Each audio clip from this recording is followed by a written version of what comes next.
देवाला आवडेल अशी भक्ती करता? सहज सोपा प्रश्न तुम्हाला मी विचारलाय. तुम्ही देवाला आवडेल अशी भक्ती करता का तुम्हाला आवडेल अशी भक्ती करता? तुम्ही काय म्हणता? सहज महाराज आम्ही देवाला आवडेल अशी भक्ती.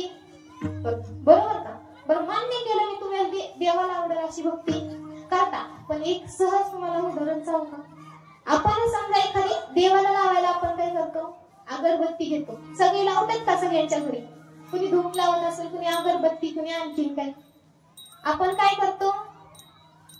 अगरबत्ती, इकडे लक्ष द्या. आपण काय करतो? अगरबत्ती घ्यायला दुकानात जातो. दुकानात गेल्याच्या नंतर आपण काय म्हणतो? एखादी चांगली अगरबत्ती दाखवा. अगरबत्ती दाखवल्याच्या नंतर आपण त्याचा आधी सुगंध घेतो. आता म्हणायचं नाही बरं का, आम्ही असं करत नाही. मला चांगलं माहिती, माणसालाच माणसाच्या खोडी माहिती असतात. आपण काय करतो? आधी आपण त्याचा सुगंध घेतो. आपल्याला जर सुगंध आवडला, पण नंतर काय म्हणतो? ह्याची किंमत किती?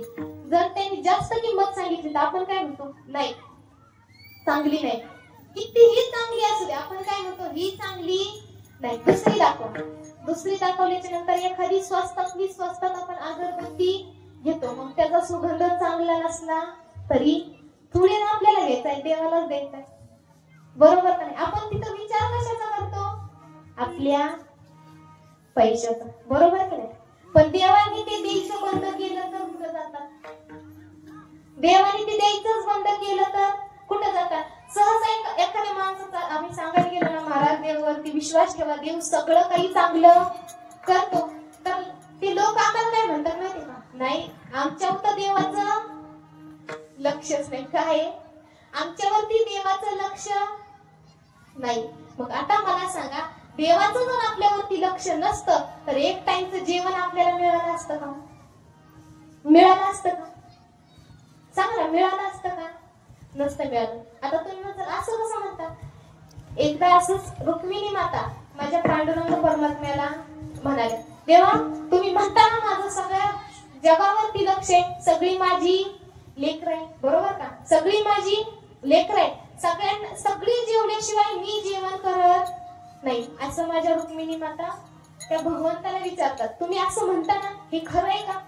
त्यावेळेस भगवंत म्हणाले, विश्वास नसेल तर जाऊ दे, पण मी सगळ्या माझ्या लेकरांनी जेवण केल्याशिवाय मी एक अन्नाचा घास सुद्धा घेत नाही, असे माझे भगवान परमात्मा माझ्या रुक्मिणी मातेला सांगतात. सांगितल्याच्या नंतर रुक्मिणी माता काय करतात? एक मुंगी पकडतात. काय पकडतात? एक मुंगी पकडतात. आणि मुंगी पकडल्याच्या नंतर एखाद्या डब्बीत तिला भरतात आणि डब्बी लावून त्यांच्या कपाटात ठेवून देतात. ठेवून दिल्याच्या नंतर माझ्या पांडुरंग परमात्म्याची जेवायची वेळ होते. जेवण वाढल्याच्या नंतर रुक्मिणी माता त्यांना काहीही बोलत नाही. जेवण झाल्याच्या नंतर त्यावेळेस रुक्मिणी माता म्हणतात ना, तुम्ही सांगता ना सगळ्या विश्वाने जेवण केल्याशिवाय मी अन्नाचा घास सुद्धा घेत नाही, पण मी आज काय केलं माहिती का? एका डबीत एका मुंगीला ठेवलं आणि तिला अन्न दिलं नाही, पण आता ती उपाशी आणि तुम्ही जेवण केलं, म्हणजे तुम्ही खोटे ठरले. त्यावेळेस माझ्या पांडुरंग परमात्म्याने सांगितलं, एकदा जाऊन बघ. काय म्हणाले? एकदा जाऊन बघ.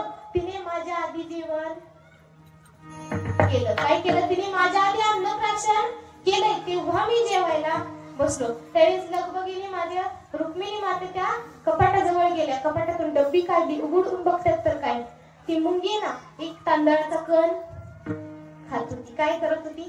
एक तांदळाचा शीत खात होती.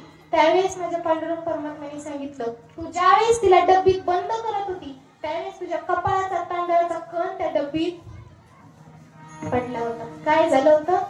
त्या डब्बीत तो तांदळाचा कण पडला होता. मग माझा भगवंत आपल्यावरती एवढं प्रेम करतो, मग थोडासा वेळ त्याला द्यायला काय होतं? काय बिघडतंय का? काय बिघडतंय का? जर आपल्याला टाइम असेल तर 15 दिवस आपण आळंदीची पंढरपूरची वारी करतो. खरं आहे का खोटं आहे?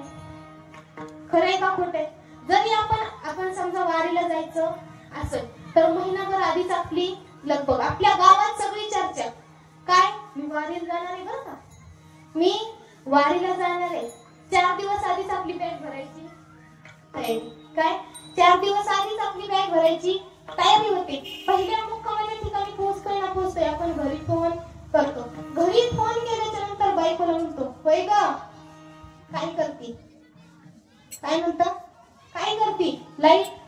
आली का? मोटर चालू केली का? पोरं काय करतात? हे प्रश्न कुणाचे? वारकरी बाबाचे. आणि घरून बायको काय विचारती?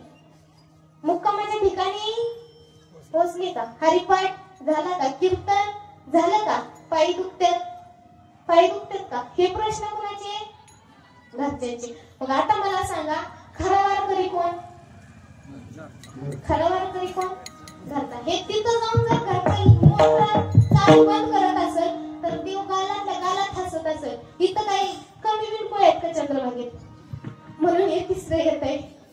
विचार करत असेल की नाही? देव आपल्यावर हसत असेल की नाही? बरं, आपण दरमजल करत करत पंढरपूरला पोहोचतो. पोहोचल्याच्या नंतर तास दीड तास लाईनीला उभं राहतो. आता सगळ्यांना तर माहितच असेल पंढरपूरमध्ये किती गर्दी असते. तरी पण आपण 1.5-2 तास लाईनीला उभं राहतो. उभं राहिल्याच्या नंतर ज्यावेळेस पांडुरंग परमात्म्याचे दर्शन होणार त्यावेळेस आपण पांडुरंग परमात्म्याला काय म्हणतो? देवा, 2 तास लाईनीला उभं राहिलोय बरं का, पण सकाळी 200 रुपये चप्पल घेतली तेवढे धान ठेव बरं का. काय म्हणतो? त्याच्यावरती लक्ष ठेव. मग आता मला सांगा, चपलीवर ध्यान ठेवायला कोणाला लावलं? आणि मग दर्शन कोणाचं घेतलं? दगडाच्या मूर्तीचं. बरोबर नाही? एक सुंदर वाक्य आहे पहा. देह देवा पुढे लक्ष जोड्याकडे, देह देवा पुढे लक्ष जोड्याकडे, मी का भक्ती करी पळते मन माहेरी, मी का भक्ती करी पळते मन माहेरी. काय?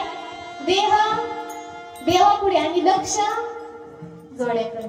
मग आता मला सांगा, आपण एवढं चालत पंढरपूरला गेलो, 2-3 तास लाईनीला उभं राहिलो आणि मग पांडुरंग परमात्म्याच्या जवळ गेल्यावर असं म्हणलं तर पांडुरंग परमात्मा विचारेल का बाबा, वारकरी बाबा कसा झाला प्रवास? उतरवल का आपल्यासाठी विटेवरून खाली? नाही उतरणार. मग आपली अशी भक्ती चालली. एवढंच माझं सांगायचं तुम्हाला तात्पर्य. अशी भक्ती केल्याच्या नंतर आपल्यासाठी देव येणार नाही. देवावरती प्रेम करायचं पण कसं करायचं? माझ्या जनाबाईंनी केलं तसं करायचं, माझ्या मीराबाईंनी केलं तसं करायचं.